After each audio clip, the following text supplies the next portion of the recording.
Hey, what's going on, everybody? It's John D, one half of Sticks and Stones Gaming, coming at you with another review.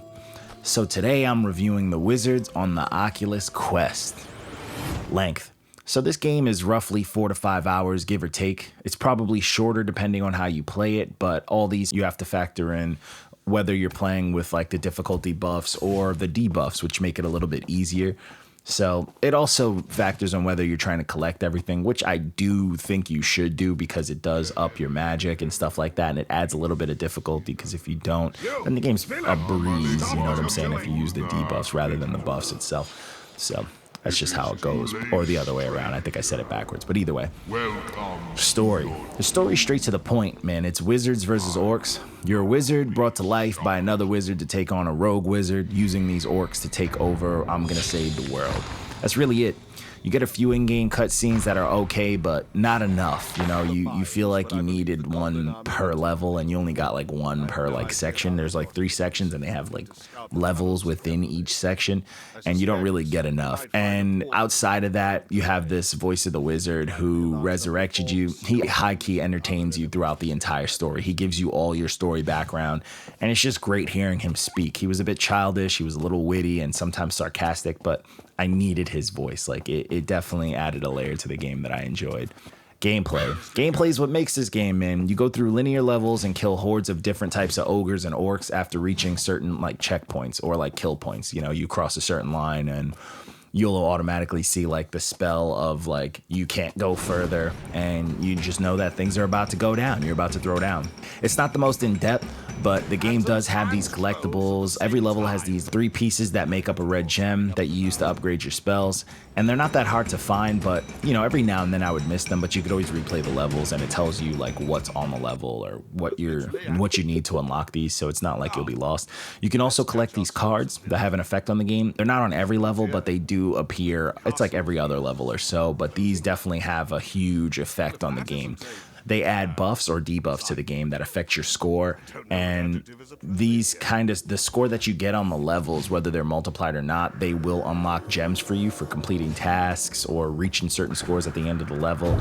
And some scores are only unlocked by equipping like the debuffs that make the game way harder, especially with like the points doubler or like the one-hit kill or no checkpoints. Like those are just some of the ones that you can equip to yourself that'll help you unlock more points or get to the score that you need. And it was giving me a bit of a hard time. I mean, some parts of the game get a bit overwhelming and it's a bit stressful, but like it's kind of worth it when you start to up your magic, and you'll see like there's kind of a balance to it as you go through.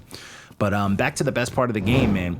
The way you attack in this game is by casting spells, and there's 6 total spells, and none of them disappoint. Like they each do exactly what they got to do. Like they each have their own hand gestures, which is always a good time to cast. I didn't really have too much trouble casting a lot of the things. Only one spell I was having a little bit of time casting, and that's this spell where you have to do like kind of like a car driving motion, but it's like, I don't know, it felt like a dance move, and it summons these like gems that you have to actually touch. Now this spell's really dope, and it looks cool, and the way it works is good. It's just actually pulling it off can give you a bit of a hard time. But off rip, once you jump into this game and they're teaching you stuff, you feel like Doctor Strange, and that's how I want to feel when I'm playing a game called Wizards. And when you start to upgrade them, you really feel the changes. You pull off the right spells while fighting a horde and dodging attacks. It's as exciting as it sounds. Nothing felt better than nailing the right spell last second after wreaking havoc before getting wrecked. It also works when it comes to the variety of bad guys running around. The variety's a bit simple. There's small, fast goblins that come in swarms and piss me off. There's these medium boys that come in armored or not. Then there's these large boys that take a whole bunch of damage. Oh, I also forgot the worst of them all. There's these distant boys who either toss these really slow red balls that just yell for you to use your shield spell and knock them back. Or there's these ones that are the worst, and they do like a bit of a dance and they cause these meteors to fall on you, and those ones will get you, or like fire to come from the ground. Those dudes are rough. And then outside of that, there's a few like end game ones, but they're only on like the last level, but you'll see those ones. They're nothing like too crazy. They're more so cool looking, but they're not as like detailed as the other ones. But that's the basic gist of it. There's boss battles in the games, and they're also very fun. They have like a nice little puzzle. You get to mix up the things that you learn. And when you're getting hit by a whole bunch of these things in the game, it can get rowdy, man. When you're getting attacked by all sorts of things or fighting a boss, like you can get tired, man. This is you're doing a lot, man. You're doing it's no different than playing Dance Central, but with a little bit more of a purpose. So the dialogue in this game, the only dialogue you get in this game is from the wizard showing you the ropes. He talks the entire time, and I rocked with it. It was amazing. He does the cutscenes in-game, he gives you hints on what to do, has dialogue for events that happen in front of you. He does it all, man. There's no other voice, and he carries it, man. He sounds like what you would think a wizard who would help you out in becoming a wizard would sound like. He sounds exactly like that. Controls are solid. You have the choice between smooth, turning speed like snap turning and locomotion, and you can select whether you're sitting or standing. But however you choose your turning to be and all that good stuff, you still have the ability to teleport. And it's cool because the narrator makes a joke about it, but he also makes a joke about you only seeing your hands. But that movement, like, it goes towards your game. Like, it's not like, oh, it's just random. I'm playing a human spy action game and I can just teleport. Like, it's part of your wizardry, so it kind of fits in. It doesn't feel like weird or unnecessary. And with the movement you have, the all praised hand gestures you cast your attacks with, it works. It's fun, it's flexible for the most part, and it doesn't really take you out of it. I know there's a bunch of like safety settings, but we don't do that around here because our bloodline isn't weak. Is it friendly? I think it's friendly. Character development, there's no real like character development in the story. You're just going through the motions, hunting this rogue wizard down. But your spells do get stronger as you play through for sure, and you do end up feeling like an absolute boss. And if you want to feel like that early, you use those buff cards. Enjoy yourself, have yourself a good time. But if you struggle a little bit and start using those debuff cards and all that stuff like that, then the payoff will be there. Like, you will feel like an absolute god when you unlock all of your powers. Like, when you unlock all the upgrades, you can get busy. You get really busy. But other than that, as far as development, it's very simple, and it feels like it just wasn't part of the budget. You know what I'm saying? Graphics. So speaking of the budget, this is where things get a little strange. The graphics are super bland, and you guys know me and Kairu talk about it all the time. I like to play with like the juiced up Oculus settings that you can do in side quests to give it like the better graphics and all that good stuff. And the graphics are bland, almost like being inside of an N64 remaster. And this goes for everything, the environments, the characters. On top of that, it's super linear. Most of the levels are short until you're close to like the end, and they hit you with this.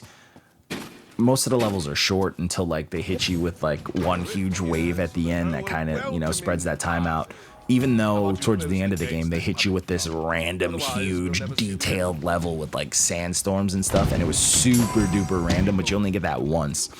It has some variety as far as like the graphics and such, like the environments you're in and all that, but you can tell the engine wasn't created for that kind of stress. Like, you can tell it's a bit dated.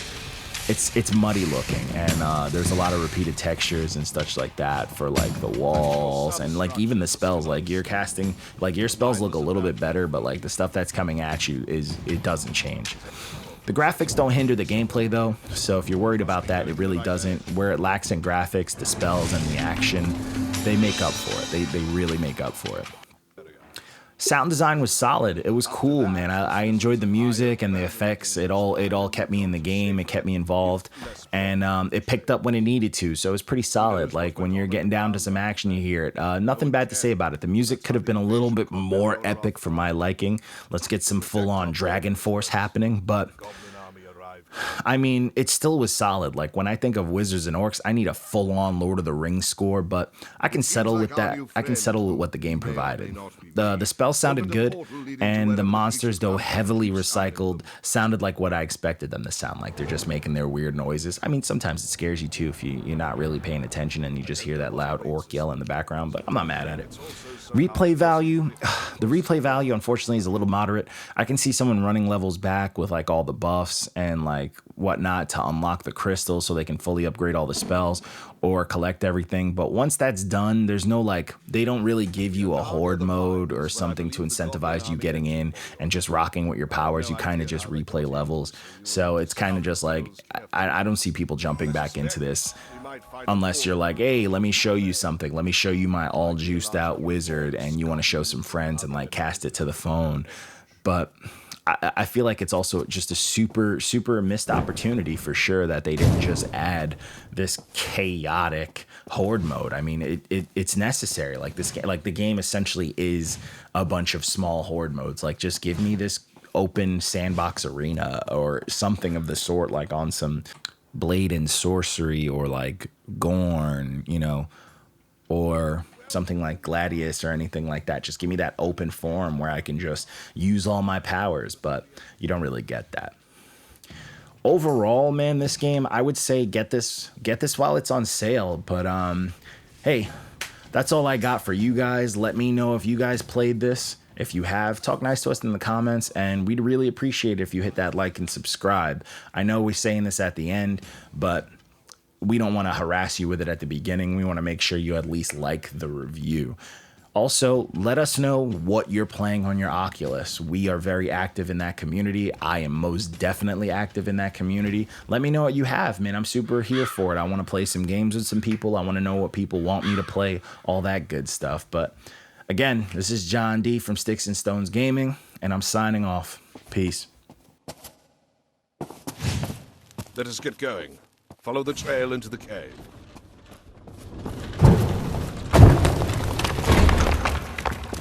Of course we run into resistance as soon as you set foot near their castle.